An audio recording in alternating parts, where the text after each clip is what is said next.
It is now 6-2 for the Biscuits, and I'm going to welcome in my friend, the voice of the Biscuits, Chris Adams-Wall. How are you? Thank you very much. It's good to be here, Maria. Yeah, I'm so happy you're here. We had fun the other day when you were calling the game. We did. It's a bit different here on television. It They actually is. have something to look at here, so we'll see how the Besides Biscuits the game, can do of here. course. We are now in the top of the fifth. The Braves leading this one 2-0, and to my right, we've got the voice of the Biscuits and my friend Chris Adams-Wall. How are you tonight? Doing well. It's been too long. As Thurman comes set. The pitch. Field gets into one, a deep left field. This one's got a chance, and it is gone! Johnny Field juices one over the left field fence. A grand slam. And the Biscuits lead it 5-1 here in the seventh. Potentially going to be called up to the Bigs this season. Now O'Connor gives one a ride into right center field, and that'll split the gap. It's down for a base hit. Williams is going to be held up at third, but Justin O'Connor is into second base with a one-out double, and the Biscuits are cooking here in the bottom of the sixth. Both runners are going on the pitch. The throw down to third, and they got him. Beautiful. Really pretty throw down there by Jake Depew to nail Adam Engel. Yeah, I heard. The 1-1 is looped in the air to center field. Going out is DeMichael, and he won't get there. Gillespie will come around from third and score as the throw is offline, and Depew will take second base. It's another RBI single, and the Biscuits take an 8-3 lead. Here's the 0-2. Swing and a miss again for strike three. O'Connor applies the tag, and how about Greg Harris? He strikes out the side here in the fifth, and he now has 7 punch-outs here tonight. 2-2 now to Nathan Lucas. In that final game against Biloxi, the Shuckers tied a Southern League record by committing 9 errors.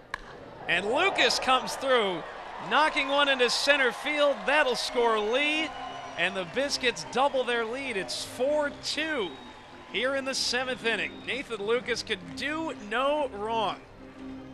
10 for his first 19 at the Double-A level. But that's something to also keep in mind. The 2-1 is laced down the right field line. It's going to drop in there. It's a fair ball just to the left of the chalk. Hager will go to third and stop there, and Adames has yet another double. Asher, another young guy at 22 years old. He is from the very end of Long Island in New York. Interesting. Yeah. Not exactly Gatsby country, but close.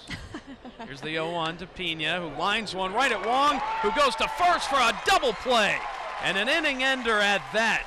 Terrific play. Cat-like reflexes from Kean Wong. And the side is retired. Buddy Borden needed that one, and so did the Biscuits, who lead it 8-6. And it's time to stretch here at Riverwalk.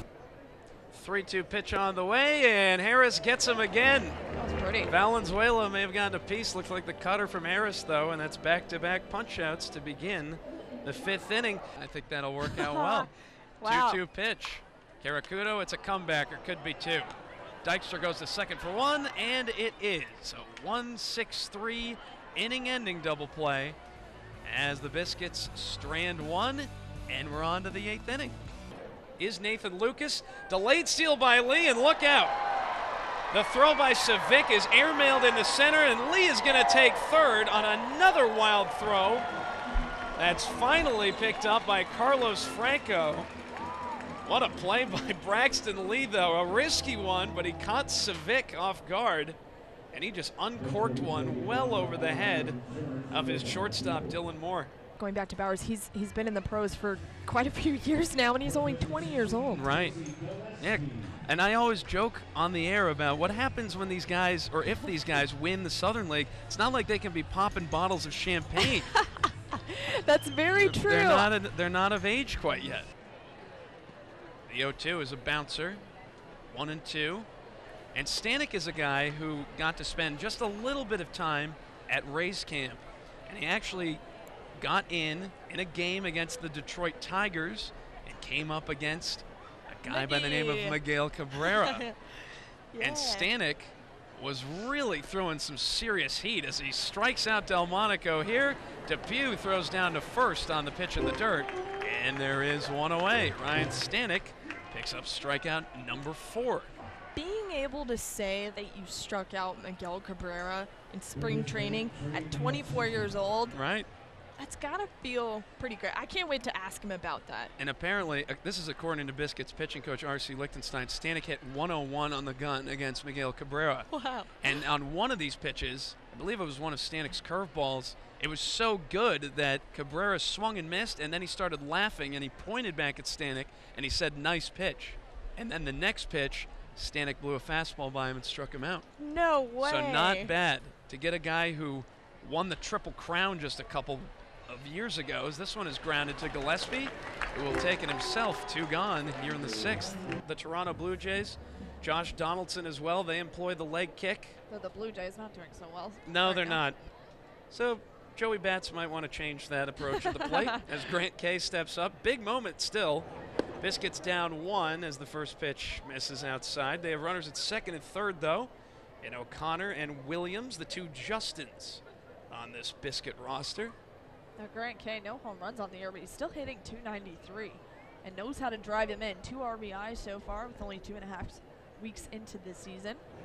1-0 pitch is in there for a called strike. Kay was actually the last guy on the opening day roster to record a hit for the Biscuits this season, but since that time, he has really turned a corner.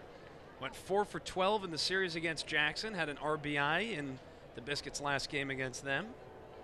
Now the 1-1. There's a second strike. 1-2. I wonder what Dan Dement thinks about all the success at the plate so far this year. Well, I think Dan had the luxury of working with some pretty top-line prospects last year, and that's no disrespect to Dan. I mean, it's just who he had. Casey Gillespie, Jake Bowers, Willie Adames. These players are not them, so he might have his work cut out for him a little bit more this year. But He's done a great so job far, so right. far. He's done fantastic. The players love Dan. I know Dan loves all the players on the team, and he is working them to death and trying to get everybody to do different things. He's been working with Justin Williams on hitting the ball the other way into left field, and Justin O'Connor as well, and Grant Kay, another one. Here's the 2-2. Breaking ball is hit into left field for a base hit. Here comes Williams. O'Connor right behind him. Throw comes in, not in time, and going to second base with a 2-run single is Grant Kay on the throw. And guess who's on top? Biscuits 3, M Braves 2. Yeah, and it looks like Luis Salazar, Mississippi's manager, is going to take Patrick Weigel out of the game. But let's go to the replay of that last hit by Grant Kay. Now check this out. And he hung one to him. It was on a 2-2 pitch as well. Kay was a little out in front, but he got enough of it to dump it into left field. Both Justins score, and look how fired up Justin Williams is.